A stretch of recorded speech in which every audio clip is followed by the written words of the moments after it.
Hello guys, and welcome back to Golden Vector Math. My name is Dexter, and today we're going to go over partial derivatives. Now, when a problem in your math textbook or on a test or a quiz or your homework is asking for a partial derivative, you'll probably have something that looks like this: curly d over x, this f subscript x, or possibly a d subscript x.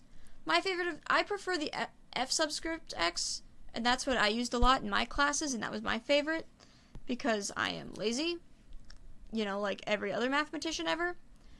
But just a warning, you could see the others in your math textbook as well. So, how about we jump right in with the problem, shall we? Alright, f of xyz equals x squared y plus 4y. Awesome. So, let's take a look at differentiating with respect to x, or f subscript x. Now, one thing my calculus professor told me when I was in Calc 3, when you put your finger over the variable that you're not differentiating with respect to. In our case, we care about with respect to x, so let's put over finger on the y in the first term, x squared y. So when you put your finger over the y, all you see is x squared.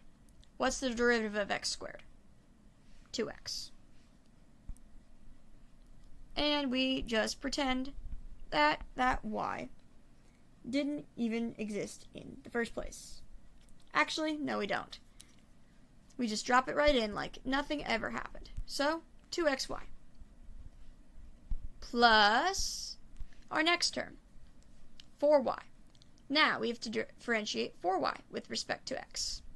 What is 4y with respect to x? Another thing, when we don't have an x like we do not have an x in this term, that I used to do is I'm putting it in bright yellow here, so you might not be able to see it. Actually, we'll just change the color, 0x, because you could see this as 4y 0x, almost. So I'm just attaching this to this 4y to make this all one thing, so we can see that there aren't any x's in this term. Now that we've made that clear and there aren't any x's in this term, what is the derivative with respect to x? Right here, with respect to x. 0, because we don't have any x's to deal with. Isn't that nice in life when we don't have any x's to deal with? I surely think so. So you have 2y plus 0, or f with function f with respect to x equals 2xy.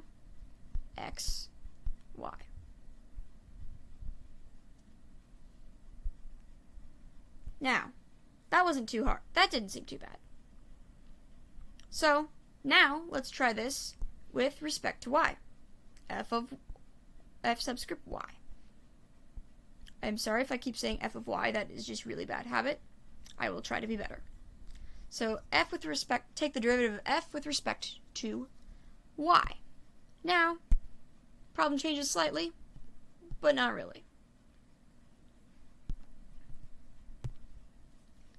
So, f with respect to y. Now, take a look at the first term. Put your finger over the x squared, and we see y. What's the derivative of y? 1.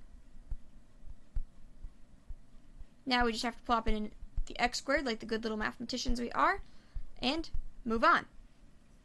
The derivative of 4y is just 4. So, 1 times x squared is x squared plus 4. So, our derivative with respect to y is x squared plus 4. That wasn't too bad now, was it? Let's go on to a different example. Maybe a little bit more tricky example.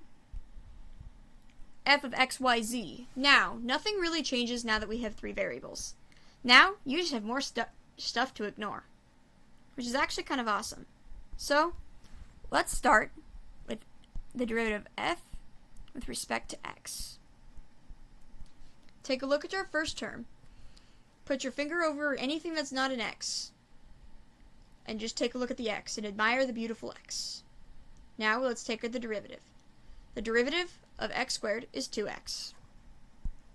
So we have our 2 x. So we just took the derivative, and now we are just going to plop in our yz like nothing ever happened.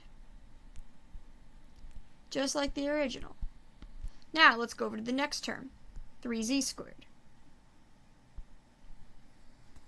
So as you can see here, 3z squared, I'm just going to go back to my gold and we're going to write 0, x, 0, y.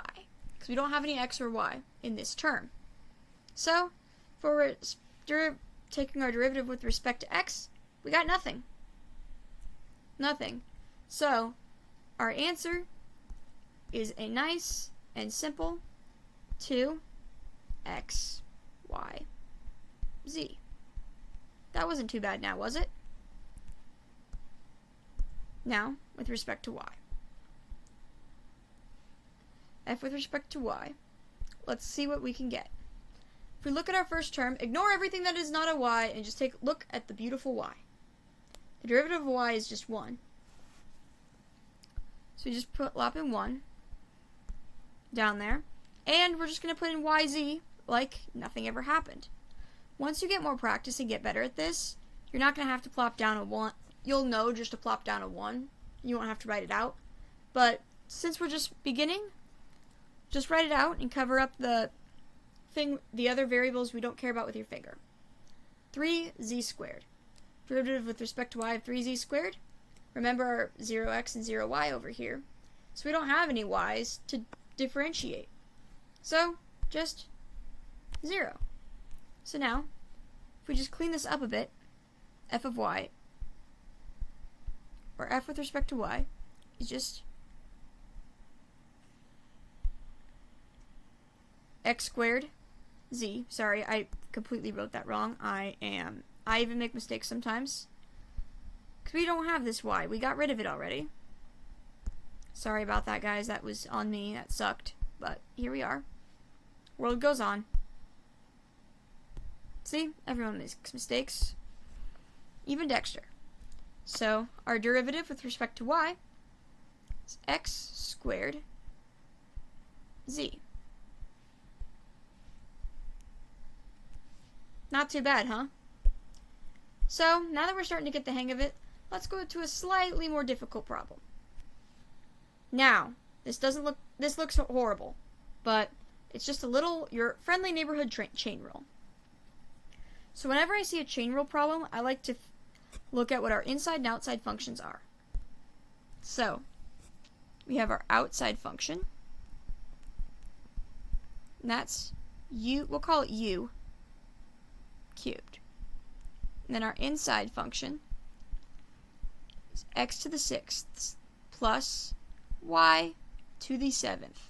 If you're watching this in 2026 and you are around high schoolers a lot or middle schoolers a lot, good luck. Yes, I pulled that joke on purpose. I know, I'm funny. So now let's differentiate with respect to x. Now, because of our pesky little chain rule, we've got to differentiate this u, outside u first. So, we just have 3. Whatever's inside stays inside.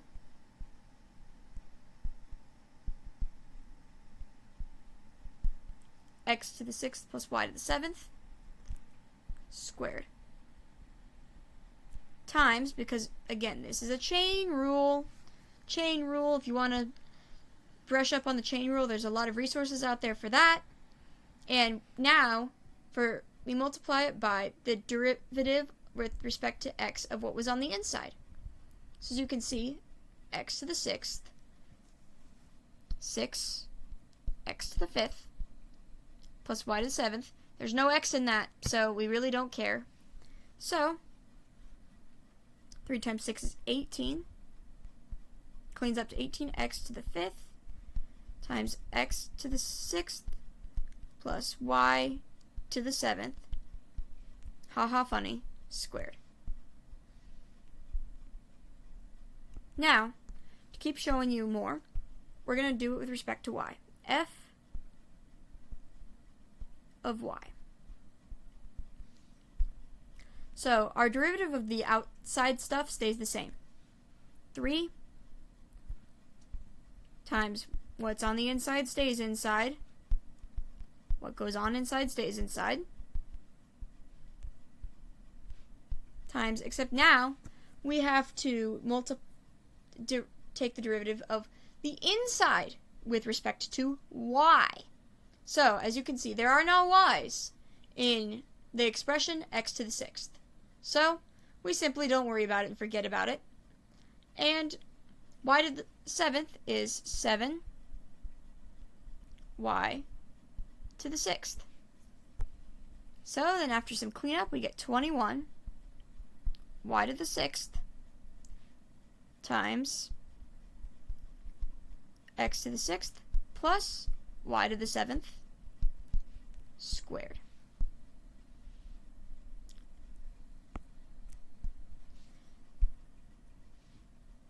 Now you can see that wasn't too bad, right? Now, because I'm a doofus, I'm going to go back to the middle problem, and we're going to differentiate this with respect to z. So we're going to do green f of z. Now, f of z. If we take a look at the first part of our expression, put our fingers on anything that's not z, and just adore that little z, and differentiate it. So, we have 1 because the derivative of z is just 1. And we just treat everything else like a constant. So, plop in that x squared and y, just like it was in the problem. And then with our next term, the 3z squared, it's just like you would do it in back in Calc 1. 6z. Not too bad, huh? So when this cleans up, we get x squared y plus 6z equals the derivative of f with respect to z. Wasn't too bad, huh? Now, this was something I struggled with for a while in Calc 3, but I know it's something that you guys will be able to get. So, go out, try some problems on your own, and let me know how it goes. And I will see you next time with Golden Vector Math.